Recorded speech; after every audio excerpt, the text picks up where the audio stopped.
Hello guys, welcome back to the channel. Today we're going to be taking a look at the Tupolev TU-144D. This one in particular, this is kind of a joke, But anyways, the Tupolev TU-144 is the Soviet version of the Concorde.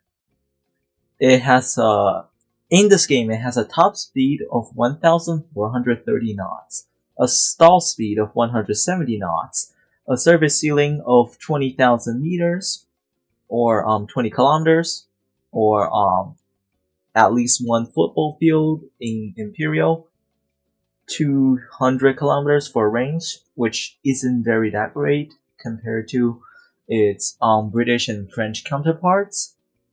And yeah, we're gonna be test flying it.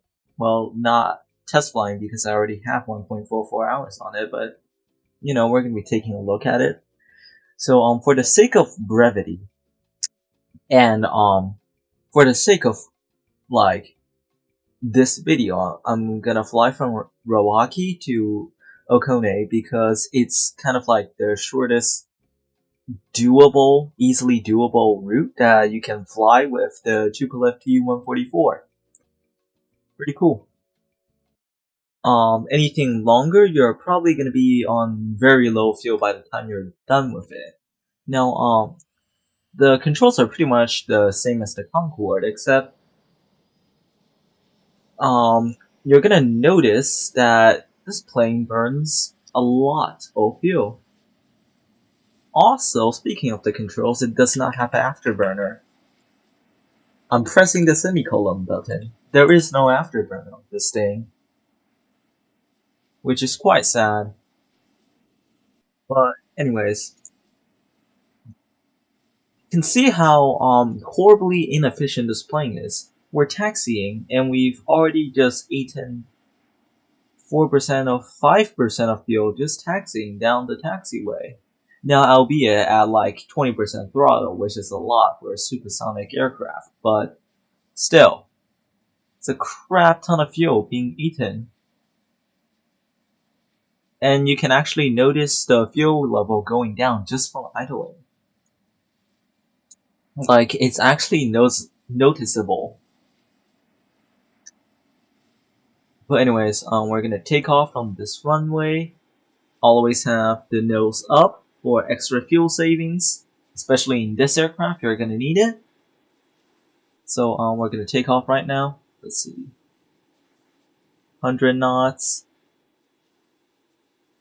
120, 130, 40, 50, 60, 70, V1. Yep. Forgot to call out rotate, but like, who cares? I'm not really that type of person to roleplay. I don't really like roleplaying. Anyways, I found this aircraft works best as some sort of like sea-level supersonic transport because of how inefficient it is. You're probably gonna never get to its max speed and use its like supersonic potential if you're constantly climbing in search of fuel savings. Because if you don't know, if you fly higher in this game, you're gonna save more fuel. It starts to be a thing when you reach like 5,000 meters. But for this aircraft in particular, I don't think it's really worth it to climb, because you're probably going to use more fuel than if you just like flew on sea level.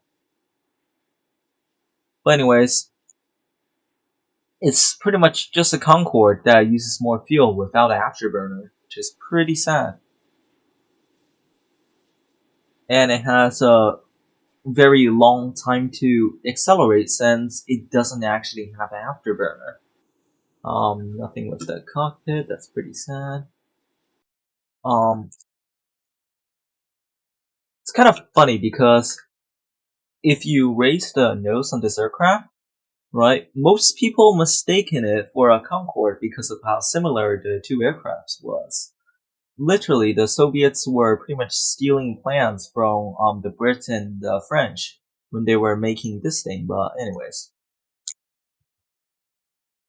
so if you land at a popular airport like, I don't know, Clarence for example, or Okone, everyone at that airport would probably think you're a Concorde before they actually get to see your like airplane's name, which takes some time to refresh.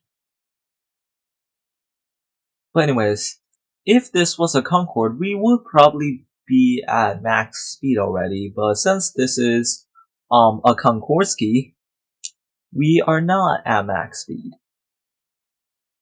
Nor will we probably reach it by the time we arrive at our destination, which would just be in 0.8 minutes.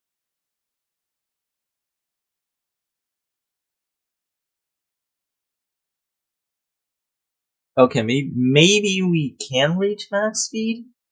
Possibly, it's some 1,400 knots? Yeah, I think we're gonna reach max speed. This is kind of like when the plane is in its like prime because it's super fast now and it's actually like slightly fuel efficient just because of its speed. Like how many percentage of fuel you waste per kilometer traveled.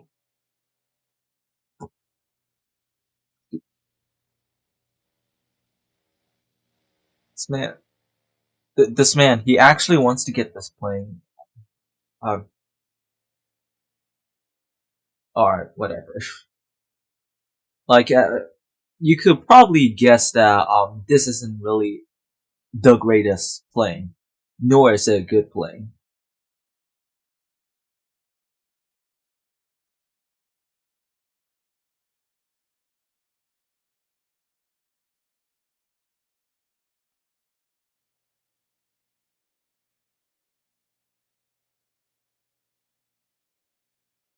It doesn't burn fuel.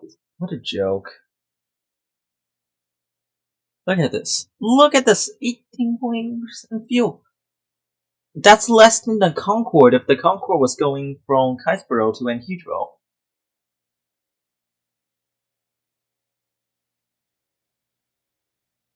But anyways, we're gonna land right here.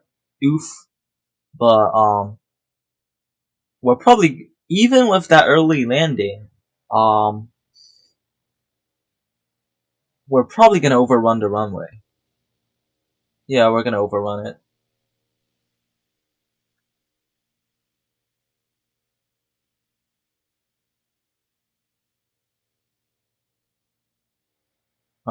Do the turn. Gonna get on the taxiway.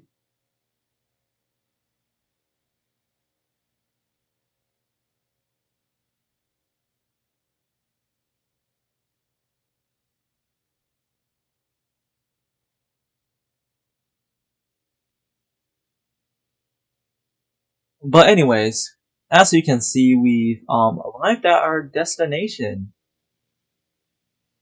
It took pretty much half the time as it took the Concorde to get from Kaisborough to Heathrow, which isn't really saying much, you know, since I'm kind of comparing apples to oranges.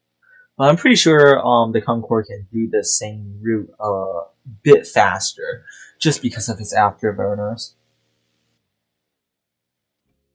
And I don't think I've spoken much about how you get this plane. Well, this plane can be found at Fiskar Island Airport. This sad Soviet place. Yes. Yeah. But anyways, it's blue rarity, so same as the Concorde. It's for 90,000 WP, which is a whole freaking ton of money.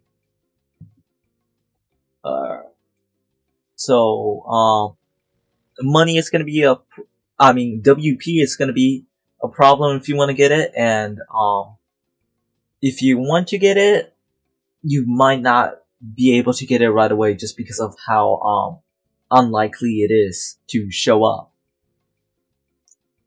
Now, would I recommend you to get it? Probably not. Just because of the fuel inefficiency of this plane. This is pretty sure I paid 7,200 something for the Concorde from Kaisbro to Anhydro.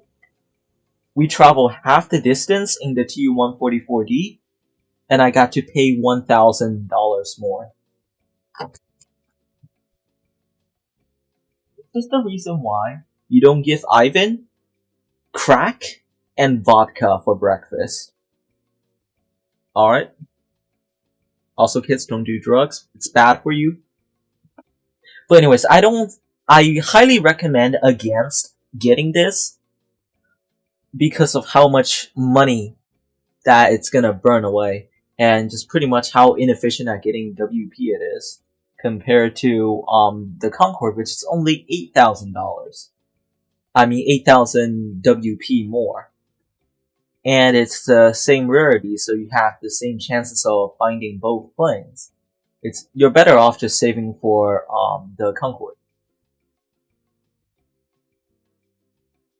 So yeah, this kind of concludes my guide / review thingy, somewhat useless review for the TU-144D. I hope you enjoy it. Bye.